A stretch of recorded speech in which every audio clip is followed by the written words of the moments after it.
Welcome to the Fundraising Leadership Podcast, where we engage in lively and thoughtful conversations about personal development in the nonprofit world.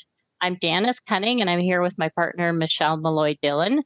And we're super excited today to welcome author Gretchen Rubin, who is one of the most influential and thought-provoking observers of happiness and human nature.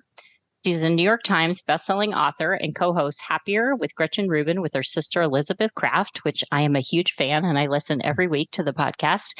And she joins us today to talk about her latest book, Life in Five Senses, How Exploring the Senses Got Me Out of My Head and Into the World. Welcome, Gretchen. I'm so happy to be talking to you. Thank you. It's wonderful to have you with us. So in your book, you talk about this sort of aha moment where you have this routine trip to an eye doctor and it launched this path to explore the senses. Can you tell us a bit about that experience? Yeah, I had a bad case of pink eye, so I went to the eye doctor. And as I was getting ready to leave, he said to me very casually, like, be sure to wear sunscreen. He said, be sure to come back for your regular checkup because, as you know, you're more at risk for losing your vision. And I said, no, I did not know that I'm more at risk for losing my vision. What are you talking about? And he said, oh, yeah, you're really nearsighted. So you're at a greater chance of having a detached retina, which could affect your vision. And so we would want to catch that right away. And I had a friend who had just lost some of his vision to a detached retina. So, that felt like a very real possibility to me. So I walked out onto the street and I live in New York City. So I was getting ready to walk home and I was looking all around me and just appreciating everything. And, so often, at least I find for me, it's hard to appreciate something until you lose it or you're afraid you're going to lose it. And I was looking all around and realizing all of this is so beautiful. It's so important to me. And yet I didn't notice anything about this on my way over. I didn't see one single thing as I was walking over. And of course, I knew that I could have a rich, meaningful life if I lost my vision or some of my senses. But still, I was just so overwhelmed with this possibility. And at that moment, it was like every knob in my brain jammed itself up to 11, and I could see every leaf on the trees. I could hear every sound on a separate track. I could smell every smell in smelly New York City, just flooding in, and it lasted my whole walk home. And I thought, this is happening all the time. All of this is happening all around me. I'm not paying any attention, and it's so beautiful. I don't want to take it for granted. And I realized that, I had known in my study of happiness that there was some missing piece. I could sense that there was something that I wasn't giving enough attention to. And that walk home, this kind of psychedelic, transcendent walk, showed me that was the missing puzzle piece. I needed to connect to the world through my five senses. Yeah. Yeah. And, exactly. It's, that sort of it hits you. And, what I like, some people might know you for the Happiness Project. I mean, that's a book I think many people will have read and heard about. And what I think is great about your work is you're very pragmatic. Like you take a practical approach, right? Some people I think we, as coaches, people are like, I want to be more mindful. I want to be more present. And you talk a lot about that on the podcast too. Like, okay, so like most people can't do that because it's not actually clear.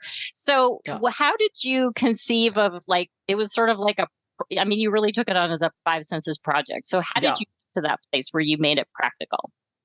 Well, you're exactly right. I have kind of a Ben Franklin attitude where I'm sort of like, yes, I get all these transcendent ideas and that's really important. But then how would we put it to use in our ordinary lives tomorrow without spending a lot of time, energy, or money? Okay, so what would you do? I think a lot of times it's not a persuasion problem, it's an execution problem. We get what we're supposed to do. It's just so what would I actually do? So the first thing I did with the five senses is, the more you know, the more you notice. And I thought, okay, I don't even really understand that much about my five senses. First of all, I had to decide which senses, because, scientists will say we have 33 senses, we have 35 senses.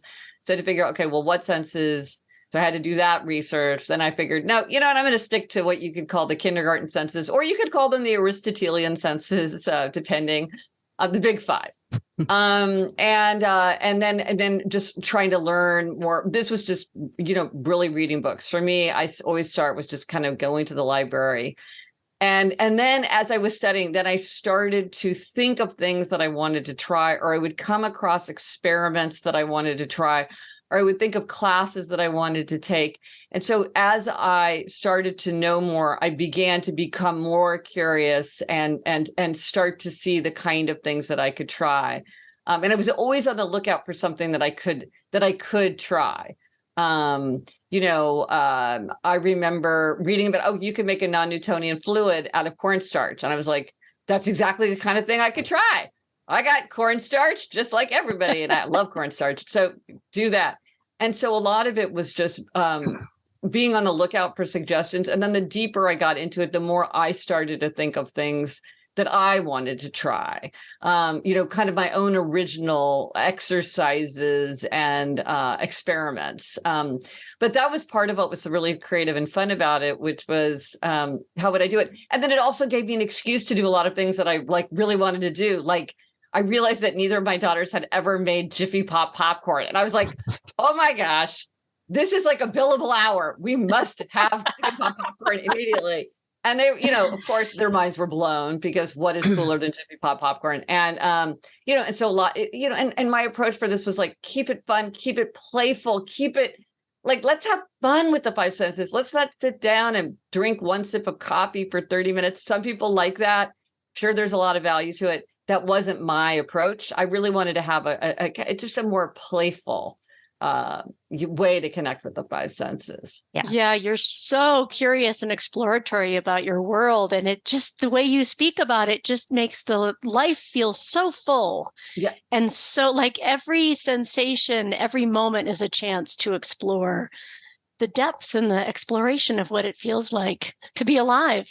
Well, I'm so happy to hear that was your response, because I really wanted to capture that in the book, and this kind of the sense that it's all happening all around us if we just sort of wake up to it.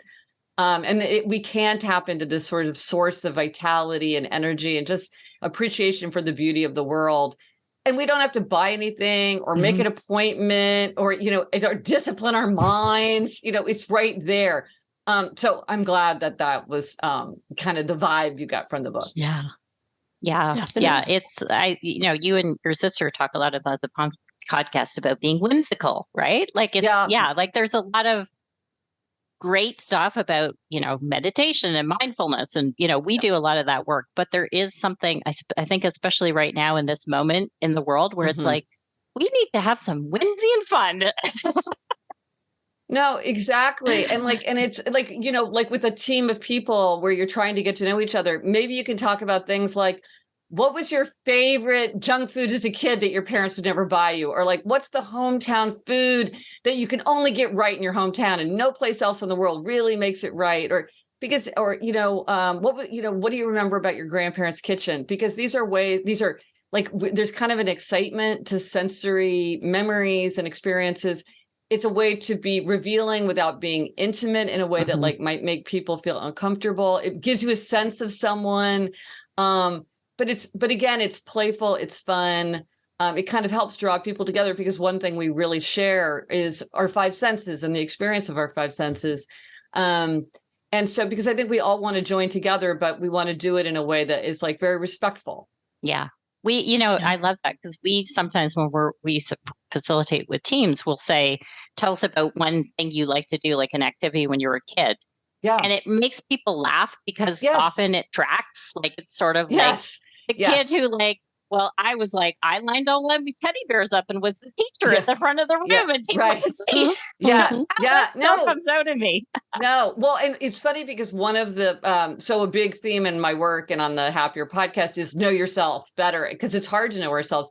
And a really interesting question to ask people is, what did you do for fun when you were 10 years old? Exactly your question. And it's very interesting when there is this, like, I remember somebody who said that she used to sit in front of a mirror and like talk like to a wooden spoon, and now she's a TV anchor. And somebody I know said she played with her dollhouse. She had 3 dollhouses that her father made for her, and she's like, she played with them like well past the season of like respectability, social respectability, and that she's an interior decorator. Mm-hmm. And so a lot of times there are these, you can see the roots of it, and it is fun. So I think that there's a lot of ways we can draw closer through memories and specifically through sensory memories. And I think bringing in like a food, like that feels like it takes that question and even amps it up, because people are having this visceral experience, of like remembering how that smelled and what it tasted like and what it felt like to be in the place, like where they ate that food. And so, that is, we're going to add that to our repertoire, Michele. Yeah. Well, and it's fun too, because people have like different responses. Like I remember I was with a bunch of friends and we started talking about cherry mash, which is like, that's the kind of cane I'm like, have I even had cherry mash? Like, that's so old fashioned, but I can exactly see it. And everybody had their own take on cherry mash. It's like, who knew we had so many opinions? But like, it didn't matter, but it was fun to kind of argue about it and talk about it. Yeah. Well, what I love about this discussion about our five senses is it can bring us back into nostalgia, which can be so wonderful to explore. And it can also bring us fully into the present now. Yes. And a lot of times when we're working with clients who are under a lot of stress, it's like, well, what's here now? Yes. Yeah. Yes. And that's what's interesting about the senses is it will point in any direction. This was one of the things that really surprised me as I was getting into it. Because I mean, obviously when I started this, my hypothesis was that connecting with my five senses would make me happier. But what surprised me is that like with just about any aim that you have, even contradictory aims, you could deploy the five senses. So like you say, it can help you connect with the past. Yes. But it can also help you connect to the present. Yes, even though those two things are different, it can help you calm down, but it can also help you pump up. It can help you connect with other people, but it can also take you deeper into yourself. It can help you like be productive and focused, but it also can help you daydream and spark creativity. And so it's sort of like this super flexible tool, but one that all of us have all around us. And I think when you say to people, okay, well, you feel like you're feeling stuck. Like you need to like come up with some ideas. You need to generate your creativity. How would you do that? If I say to you, is there a way you could tap into your five? Like you might be like, I have no idea. How am I supposed to spark my creativity? I'm supposed to have creative thoughts about how to spark creativity. I don't. But then if I said, is there a way you could do that through your five senses? Well, all of a sudden the concreteness of that starts to make you think like, yeah, maybe I could. Like maybe I could get out a big pad of paper and some colored markers and some stickers and like map it out.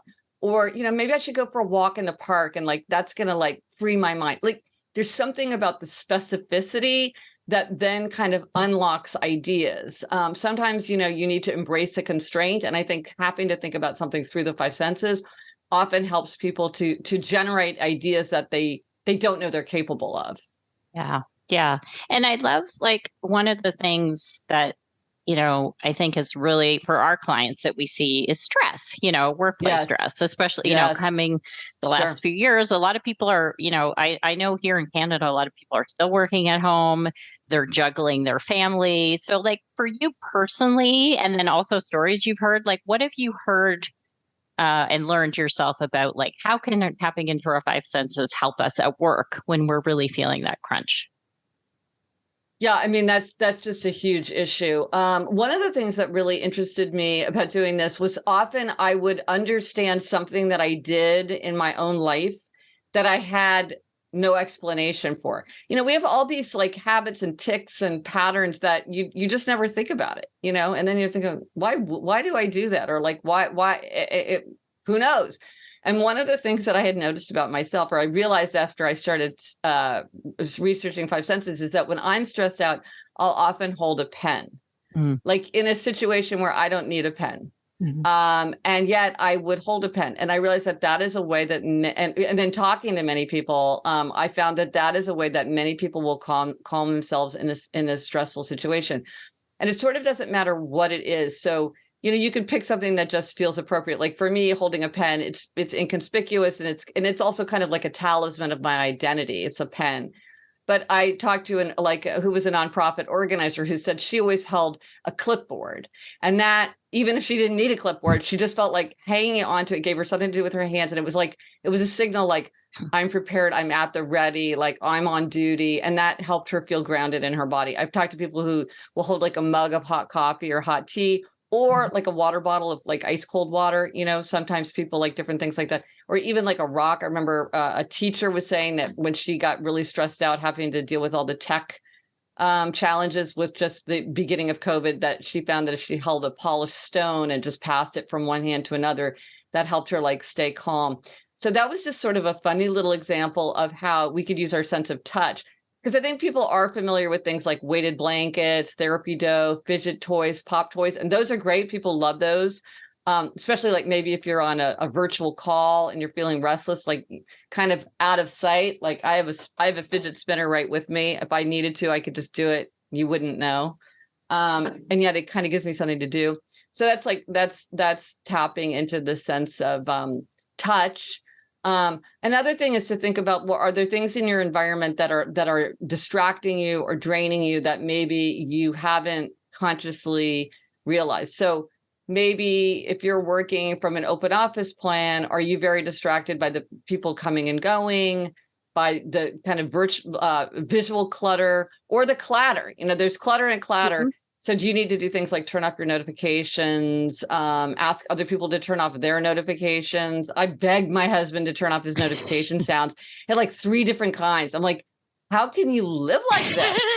I mean, I'm just in the kitchen, like fixing myself like a cup of coffee, and my stress level is through the roof. You're not a brain surgeon. And then if you work from home, then there's can be a different set of distractions and things that are draining and annoying. And one thing I will say too, about working from home is I think for many people, it's kind of a makeshift situation. Mm. And I think that for a lot of us, we need to think like, this is now permanent. And so I don't want to be sitting on a really uncomfortable dining room chair for 8 hours a day. Yeah. And I don't want to be in the dining room. I need to find a place where I can have a little bit more privacy, and I don't have to depend on other people, like not to tiptoe through my background or, to remember not to let the dogs out or whatever. It's time to think about, okay, how do I have a friend who didn't have a printer for 18 months. And I was like, well, what did you do when you had to print something out? She goes, oh, there's like a store down the street. Yeah. I'm like, get a printer. You work from home full time. You have no physical office. What are you doing? And she's like, well, it's like makeshift. Like if it's makeshift, but it's actually permanent, like do the things so you're comfortable in your body and you're not constantly being drained and distracted. It's so there's funny. So much energy we spend blocking things. Yes, like if we're not aware. That is it. Of our senses. I did it this morning. I was having breakfast on the outside patio and I was like, why am I kind of stressed out? What's going on? I just put everything down and I just sat there and listened. And I realized there was this construction hum, like way in the background, far away, like a particular pitch. And I thought, God, I hear birds. I hear lots of wonderful things, but that's in the background really annoying me. Do I want to stay here or do I want to go back inside? Then I could be in choice about what I wanted to do. Right. Yes. Oh, it's so fun. I was just, as Gretchen, you were saying that, I was thinking like literally the other day, my husband has a minivan. And so he went with our neighbor to get her office chair. She's like, I've been sitting like at my dining room chair for 3 years. I mean, and it makes a big difference. I mean, again, it's like, it's what is that comfort level to you? What is the experience of your body? Yeah. Well, another really interesting thing for people to think about is what is their neglected sense. So I have a quiz that you can take online, just GretchenRubin.com/quiz. And it's very short and it's free. It's really fun to take. And Michele and I have done it. Do you want to know ours? Okay, wait, I'll explain what a neglected sense is, and then I'm dying to know what you're saying. Okay. So for people, so we all have appreciated senses and neglected senses. So an appreciated sense, it's like, you enjoy it. You like to learn about it. You like to have adventures and explore it. You'll talk about it with your friends. You'll reminisce. You turn to it for comfort and pleasure and adventure. With the neglected sense, like you don't talk about it. You don't tend to learn about it. You're not interested in reflecting on it or reminiscing about it. You may be more concerned with avoiding the negative aspects of that sense than pursuing the positive. And it's really helpful to know your neglected sense, because this is where you have low-hanging fruit. You're probably already doing a lot with your appreciated sense, and that's great. But the neglected sense sort of opens up all these new possibilities because it's something that you're not already drawing upon. So it's a great place for new adventures and new sources of comfort and new sources of pleasure. Okay, so neglected sense. Janice, what is your neglected sense? Mine is smell. Interesting. Not shocking to me. I mean, No, it wasn't. I don't wear perfume. Like if somebody gifts me a scented candle, I never use it. So I will say I do like body lotion and soaps. Like I like citrus. Like there were certain smells that I knew that I liked. So I've been paying attention because that's your quiz is like, how do I look for opportunities? So I was visiting my sister last week, and I was saying to Michele before, like, there were these beautiful, I don't know much about trees, but there were these beautiful flowering trees where I used to live, and I miss them. They're not in my new neighborhood, but I smelled them when I was in Vancouver. And I was like, oh, this is the tree that I used to smell. And then right now I have a new body lotion, and it's cherry and almond. And I love marzipan. Like marzipan reminds me of being a child because my parents used to get it. They're from Britain. And also a very beloved neighbor, he loved marzipan. So my parents used to bring marzipan for him when they went home. So that reminds me of marzipan. I'm trying to pause in the morning when I do my body lotion and like remember, like have that memory, of my childhood. Oh, that's so wonderful, because sometimes like these pleasures can kind of fade into the background, like the flowering trees, you're sort of dimly aware of it, or you can really bring it into the forefront and really enjoy it and make the connection with your past and really just, revel in it. Yes. And how about you, Michele? What's your neglected sense? My neglected sense is taste. Me which too. At first I was like, wait a minute, my husband is a cook. He loves to cook for me and he makes the most amazing dishes. And as I was thinking about it, I thought, I rely on him because when we're out in a restaurant, I'll say, what should I order? Yeah. And he always picks the right thing. And if I say, no, I'm really in the mood for this, I usually regret it. So I'm wondering if I'm relying on him for almost 30 years, right? Well, this is a great question. I took a note of that, Michele, because my neglected sense is also taste. And my sister, who's the co-host of Happier, hers is also taste, which is interesting that the two sisters have the same neglected one. But I will often say to my husband, do I like that? Mm-hmm. Yeah. Or do I like this or do I like that? And he'll tell me. And I wonder if that is almost a tell, because I would love to have more questions that like with the 4 tendencies quiz, which I know both of you know about the 4 tendencies. With the 4 tendencies, there's certain things that people say where I'm like, bing, bing, bing, bing, bing. Ooh, that's a flashing sign that you're a questioner. That's a flashing sign that you're a obliger. I would love to have some like quick questions where I'm like, is this just kind of like a shortcut? And I wonder if saying, do you often ask people, what should I order? What do I like?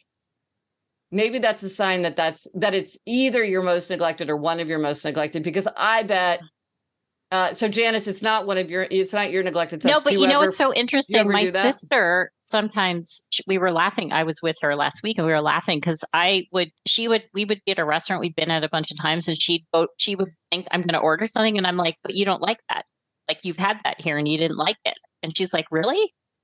And I'm like, no, I remember it and not liking it. Oh, I wonder if oh my gosh, I'd be so fascinated to know if it's her neglect. Maybe we've stumbled on like a secret tell. Yeah. Oh, I love that. That's so interesting. But so here, Michele, this is interesting for us as the taste people, is that of the neglected senses, they're very evenly distributed, which surprised me. I thought almost nobody would have sight as a neglected sense because we're hardwired for sight and it takes up the most real estate in the brain, and sight trumps other senses if there's a conflict. So I didn't think anybody would have that result, but it's about even. They're all about the same. But taste is the most it's the most appreciated sense. Oh, really? And after that, fascinating. Hearing. Yeah. Wow. More to come on the study. So Michele, of the senses. You need to do the ketchup taste that Gretchen does in the book. Oh yeah, I haven't done the ketchup taste because that was a fascinating study that you did about ketchup in the book. Yeah. Yes. No, love a Heinz ketchup. Yeah. Spoonful. Yeah. It's magic. Read the book to find out what we're talking about. Yeah. No, my sister was I really struggled to come up with the title of the book. And one of the things I thought about is why ketchup is magic. And because I talked about it so much while I was working on the book, and my sister really wanted me to do that. She gave me like a ketchup T-shirt. She loved that title, but other people did not like it. It was a high positive, high negative. So I decided to maybe people think it's a cookbook. Yes. Yeah. It's I can see it had the whimsy, but maybe it wasn't as clear as Life in Five Senses. So yes, yeah. Little on the nose, more on the nose with that one. Yeah. So I maybe I would love to bring in the four tendencies just quickly, because I think it also, like, I sort of started this conversation by saying one of the things I love about you is you turn things into like a project. Yeah. And I was telling you just before we hit record, like, I make all my clients, do your quiz of the four tendencies, which I'll let you explain. But I think that will also inform how people will approach their own five senses. So if you could explain what that is, how people can take it, and then how that would relate to this, that'd be great. Yeah. No, I'll explain the four tendencies, and then Janice, I want to hear from you if you notice that your clients tend to be in one or the other. So let's remember to come back to that. Okay, so the four tendencies is a personality framework that I came up with when I was working on my book Better Than Before, which was all about how to make and break habits, because I was trying to figure out patterns that I saw in how people were able to make and break habits, because I was just picking up these patterns and I couldn't figure out how to explain it. And then I figured out this framework.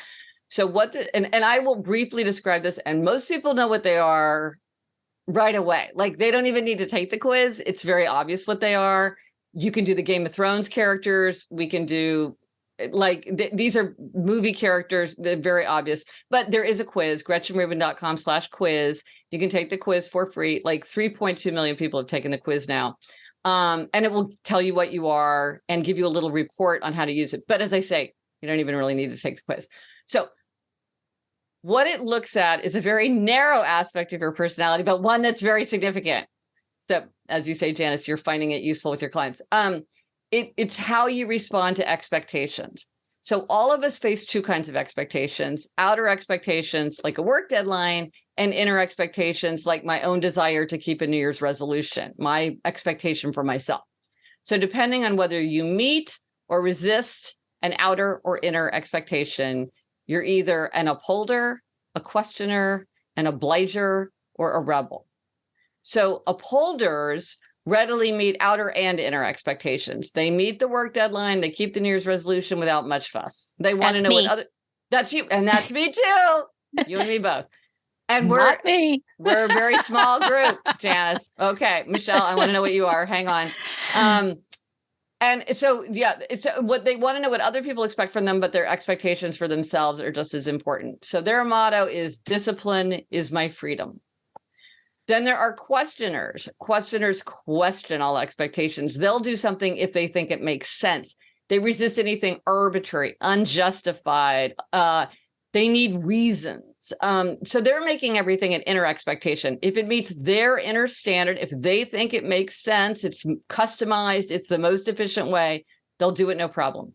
If it fails their inner standard, they will push back. So their motto is, if you convince me why, then I will comply. And shout out to our partner, David. He's a questioner. Okay, he's a questioner. Okay, good. We're getting bring them all in. Then there are obligers. Obligers readily. Okay, Michelle's hand is up. Okay. Well, and this is the biggest tendency for both men and women. This is the biggest tendency. You either are an obliger or you have many obligers in your life. Obligers readily meet outer expectations, but they struggle to meet inner expectations. So these are people who say things like, why do I keep my promises to everybody else, but I can't keep my promises to myself? Why can't I take time for self-care? Why can't I keep my priorities for myself? This is because obligers can meet outer expectations, but to meet an inner expectation, they must have a form of outer accountability.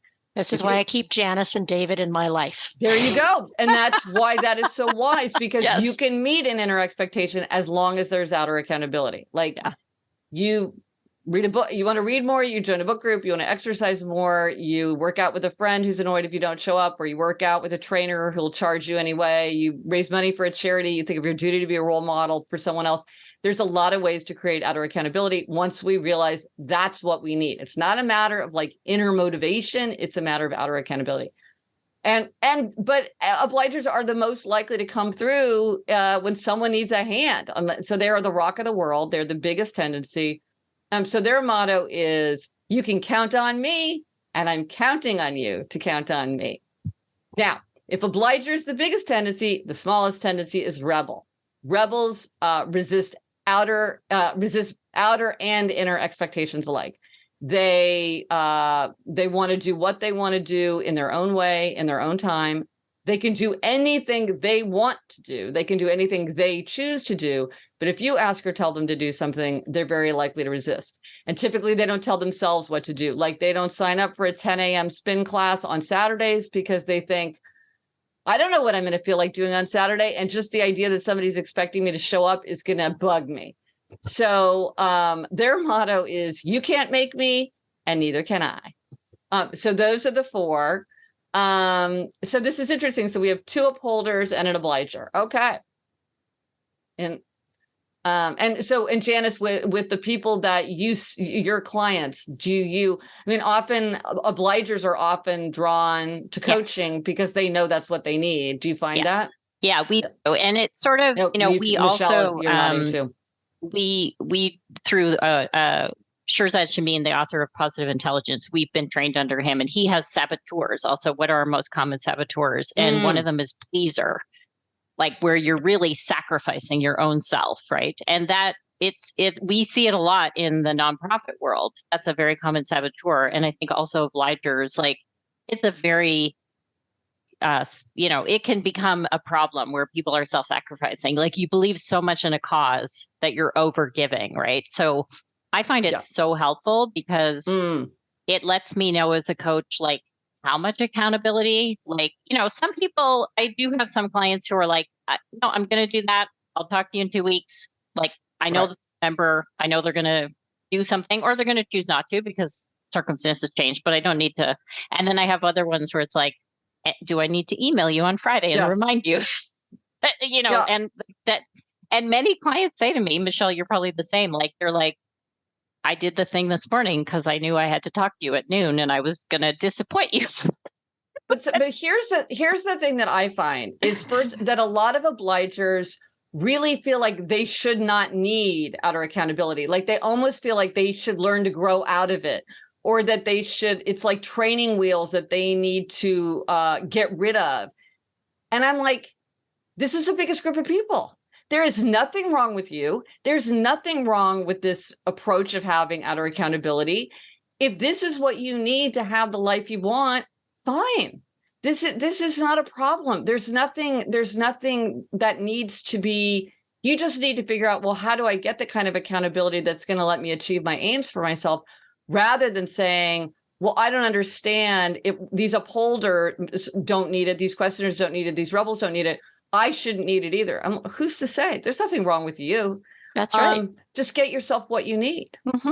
Absolutely. Yeah. And we work a lot with clients around that, creating an accountability structure and a team so that they can create a sense of structure to be accountable for things with deadlines and how they want to be accountable in a non-judgmental way, like to create this different support system. But here's two things I would say about obligers, like specifically for your listeners. First of all, obligers also need outer accountability for fun and for taking time off. Like, they might be like, well, why do I love to have tennis lessons? Or, of course it's fun to go on vacation. I don't need that accountability for that. Yes, you do. Yes, you do. Yes, you do. And a wise boss or manager says to an obliger, hey, I'm looking at your record and I see you haven't taken a break in 18 months. I don't want you to have obliger rebellion and burn out. I need you to come in by the end of the week and tell me, what is your plan for taking time off? What does that look like?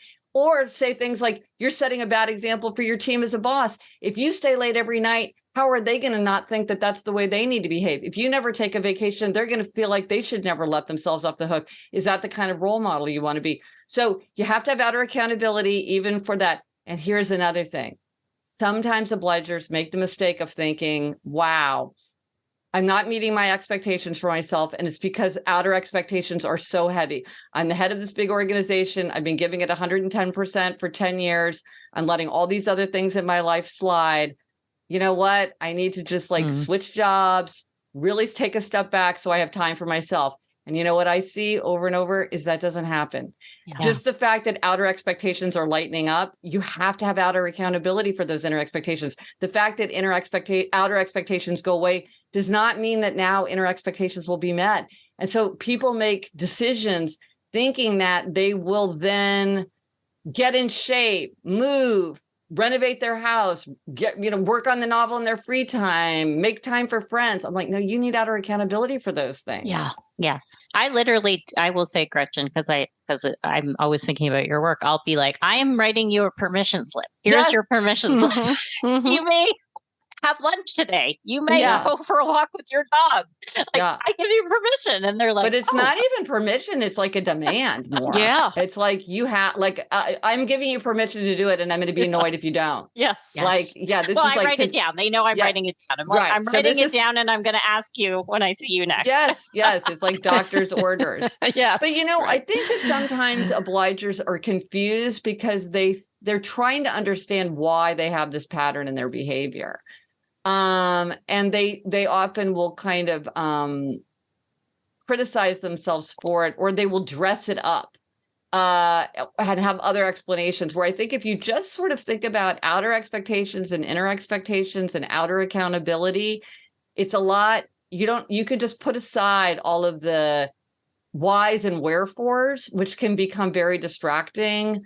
And just think about, okay, well, how would I create outer accountability? Okay, and can I talk about obliging rebellion for a second? Yes. Yeah. Okay.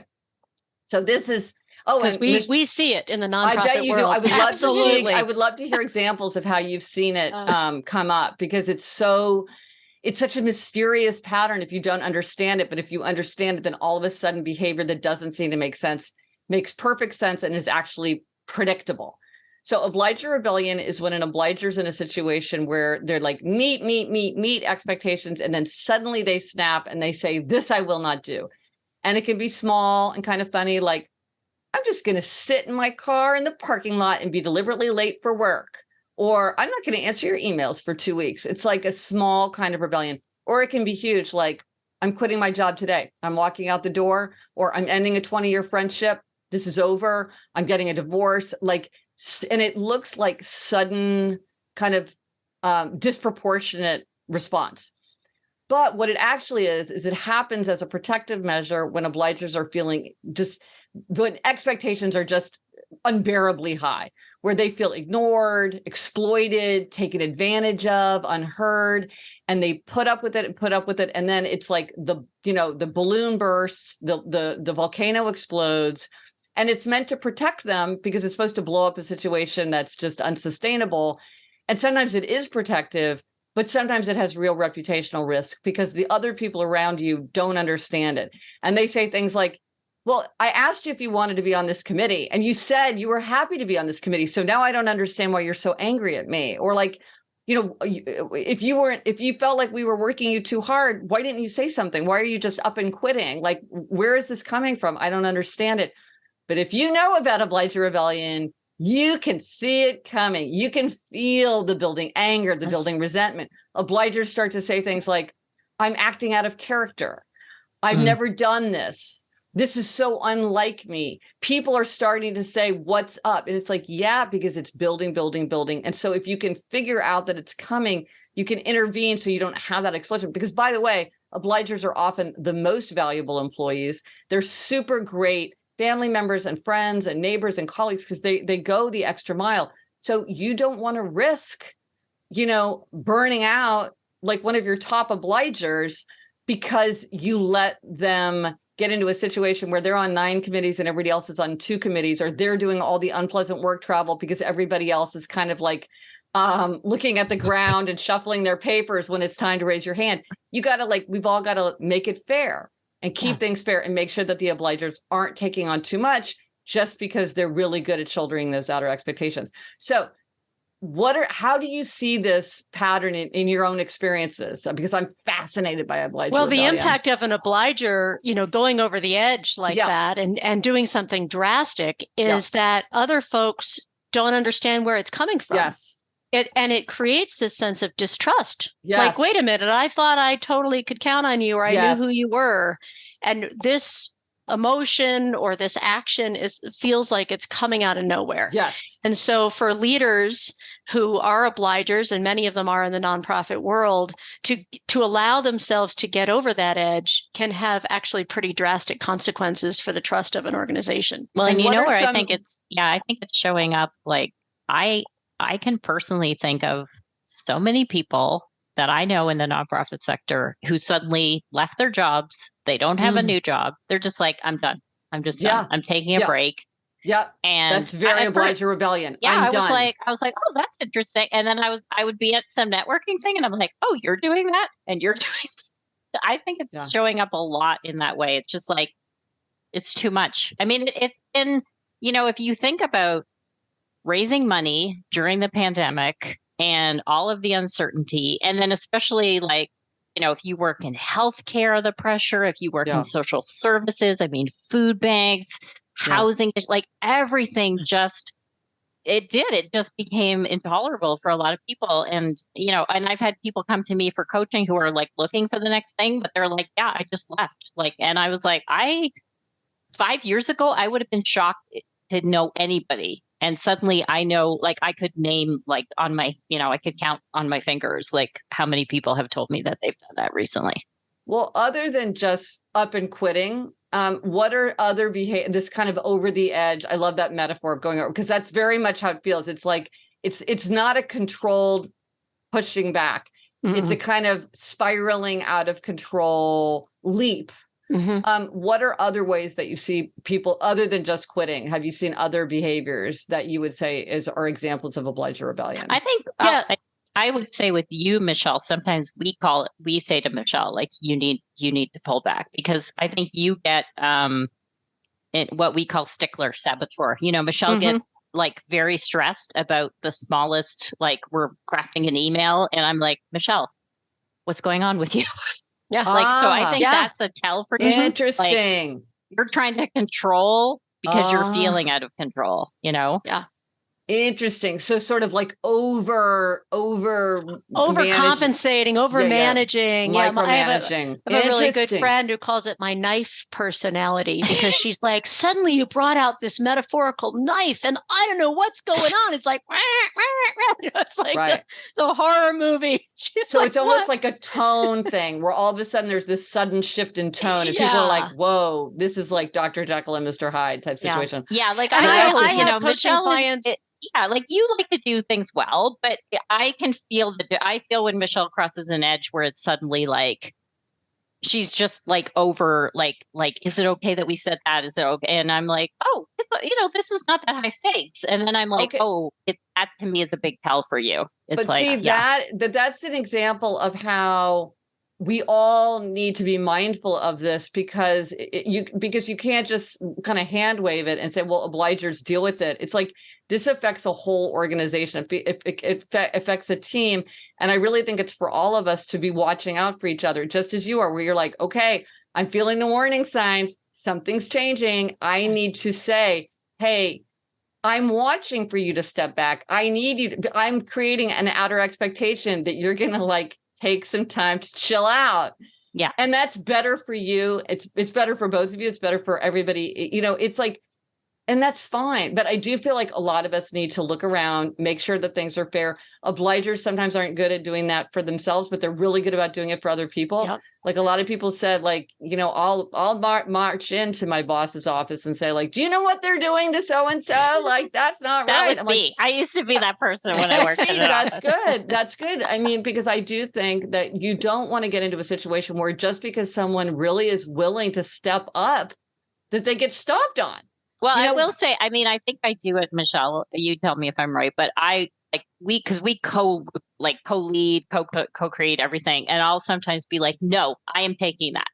Yeah. Like, you cannot do that. I am taking it. And then you're like, oh yeah. Okay. Yeah.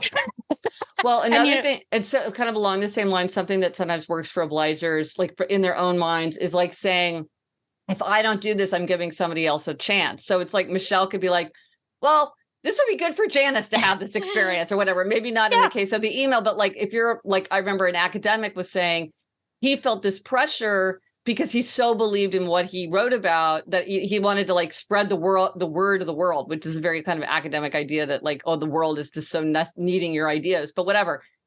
And so he felt enormous pressure to always say yes when he was asked to present, which was quite often because he was very like well known. But then it occurred to him, well, this doesn't do anything for my career because I'm so well established. But for somebody starting out who's in my field, this could be like a huge opportunity for them. And so I'm going to say no so that someone else has an opportunity to step forward and to have that experience. And I was like, again, with an obliger, it's like, it's not like, hey, you need to give yourself a break.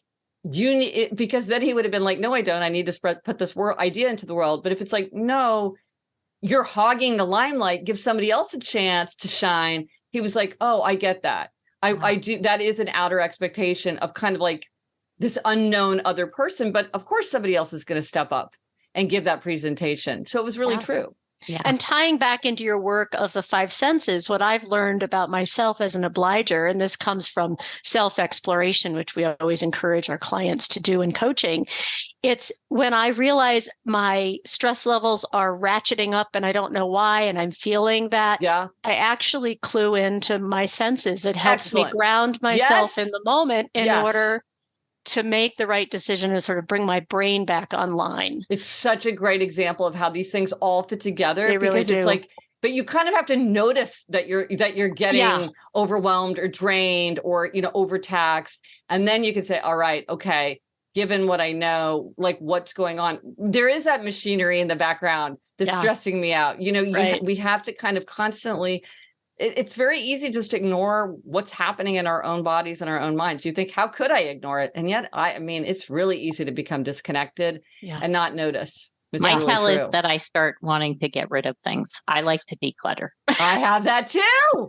So if I'm like suddenly like, do I need this shirt? I'm like, oh, what is okay? Take it. No, medicinal clutter clearing, 100%.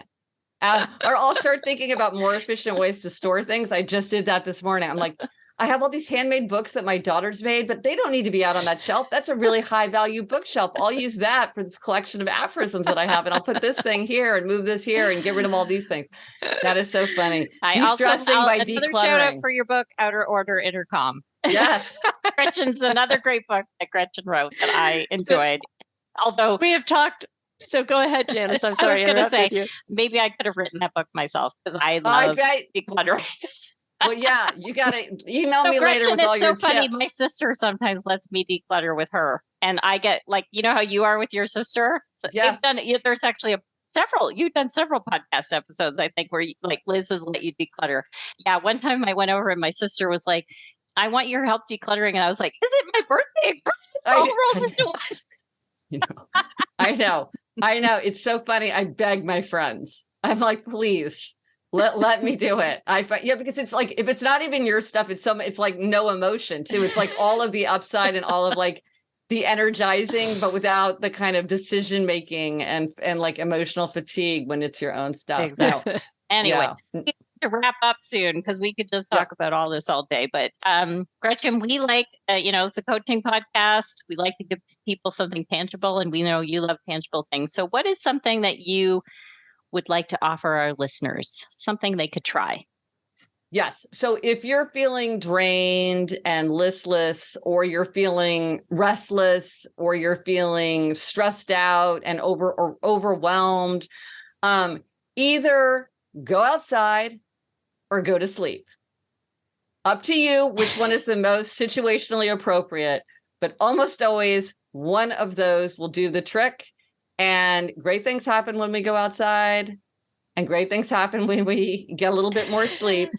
And so whatever you feel, you need to address kind of something that's going on, do one of those two things: go outside or go to sleep. Awesome. Wonderful. Wonderful thing to try. And we're going to link to your book, to your quizzes. So probably all my clients already have your book. Excellent. Good. If you've known me for more than 3 days, you've heard me talk about Gretchen Rubin. Excellent.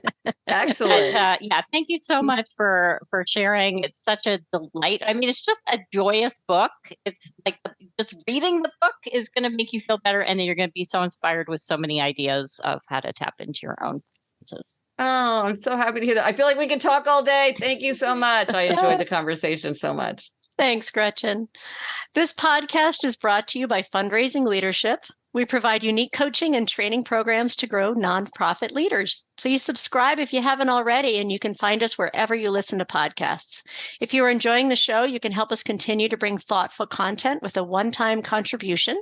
This supports our production costs and keeps the show ad-free. Contribute today using the link in the show notes, and you'll receive one or more of our highly acclaimed online courses. Now, go put it into practice.